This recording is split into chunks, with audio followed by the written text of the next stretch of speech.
The fighting in the Umabrogo pocket on Peleliu, better known as Bloody Nose Ridge, was some of the most vicious fighting during World War II.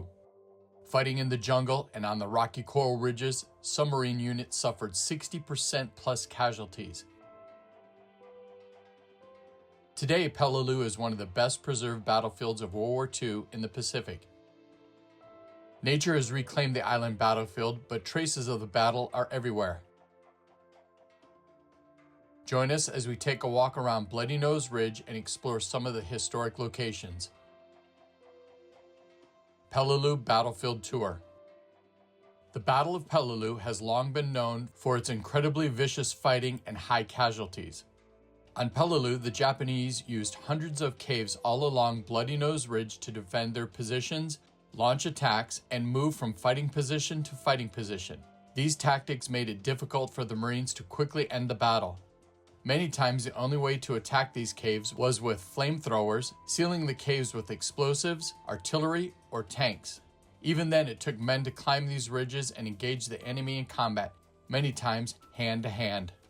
Let's get on the trail and explore some of these areas of Bloody Nose Ridge. The first thing that is obvious is that nature has returned and taken over the island. Signs of the battle can be found by just looking around the area. Walking the trail, caves can be seen all along the ridges, and many times artifacts are just inside the entrances. Just look around and you find yourself in a valley that could possibly have been the scene of heavy combat. Let's visit a specific location, the Horseshoe. The Horseshoe is one of the better known locations, and the attack by the Marines was filmed and photographed, giving the viewer a clearer view of the Horseshoe battle. Japanese troops were able to attack the Marines from their caves and from the ridge tops. The terrain features, known as the Five Brothers, are also here. Fighting here would be horrific beyond imagination. Today, the jungle has completely returned to the area that was once stripped of vegetation during the battle. Areas that can be identified are Hill 100, the Horseshoe Valley area, the Five Brothers.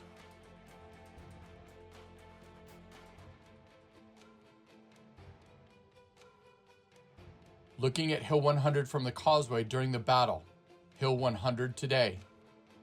This view would be looking from the East Road back towards Bloody Nose Ridge.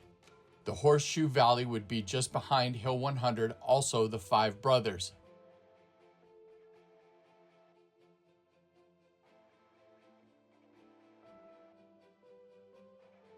The area of Wildcat Bowl. The Five Sisters. Hill 300.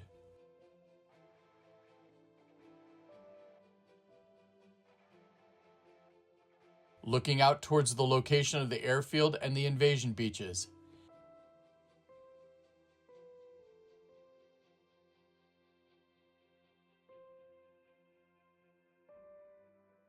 The same during the battle. The caves. There are hundreds of caves here on Peleliu. Many of the caves have multiple levels, are connected to a number of fighting positions, and some actually completely cut between the ridge lines. They were heavily defended by the Japanese and caused substantial casualties to the Marines and the U.S. Army troops fighting here on the island. Flamethrowers, explosives, and bulldozers were used many times to seal the caves and the Japanese defenders inside.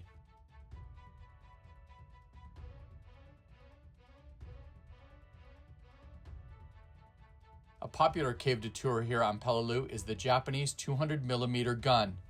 This gun is in a cave that is closer towards the airfield.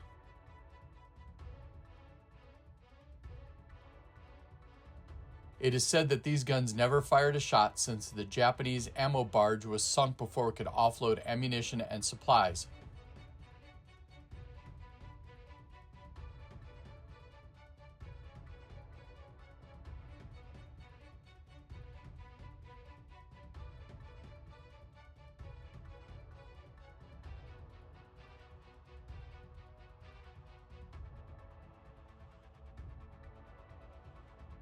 While walking the trail, all you need to do is look at the ridgeline and you'll spot more caves.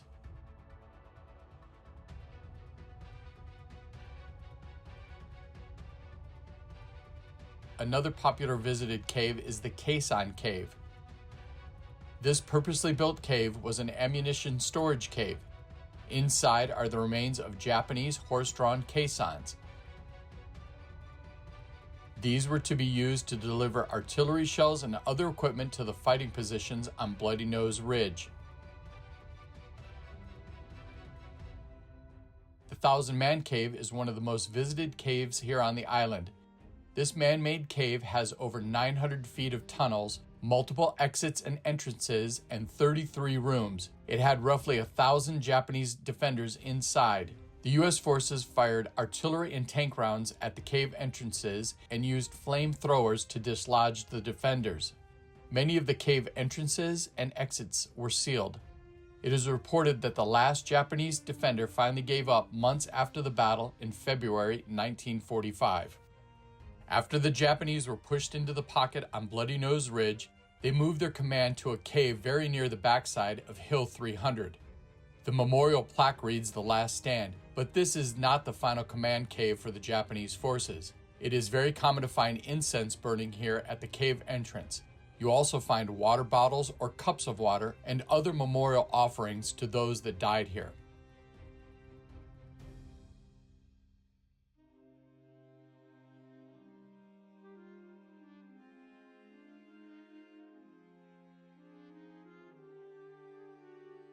As U.S. forces closed in on the pocket and began reducing its size, the Japanese command moved further back near the backside of Wildcat Bull to set up their final command post. This position was in a gap in the ridge with caves on each side. This was the command cave for the Japanese commander Nakagawa and his staff.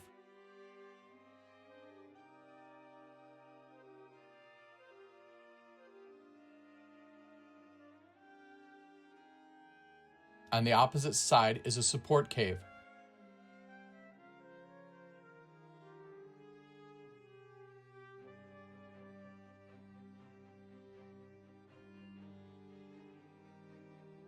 On November 24, 1944, Commander Nakagawa committed suicide in this cave.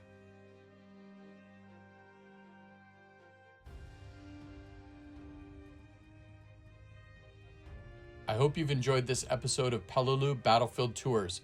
We have more Peleliu videos coming soon. Like and subscribe so you don't miss a single episode in this series. Thanks for watching.